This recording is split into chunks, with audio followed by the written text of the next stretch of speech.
वहीं उत्तर प्रदेश के सुल्तानपुर कोर्ट में वजीर दाखिला अमित शाह के खिलाफ मुबैना मुतनाज़ा कमेंट मामले में कांग्रेस एमपी राहुल गांधी पेश हुए।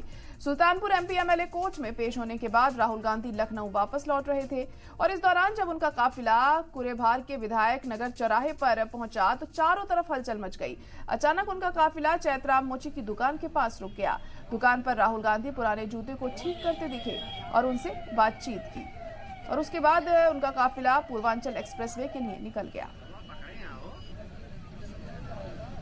तो आपको बता दें कि राहुल गांधी की कल पेशी थी एमपी एमएलए कोर्ट में, क्योंकि जिन्होंने बयान दिया था मुतनाज़ा बयान अमित शाह को लेकर, उसको लेकर उनकी पेशी हुई। लेकिन जब उसके बाद वो वहां से निकले तो इस दौरान जो उनका काफिला था वो एक मोची की दुकान के पास रुक गया। दुकान पर राहुल गांधी अपने पुराने जूते को ठीक कराते हुए नजर आए। तस्वीरें भी आप देख सकते हैं किस तरीके से राहुल गांधी यहां पर अपना जूता ठीक करा रहे हैं और उस मोची से भी राहुल गांधी ने काफी देर बातचीत की।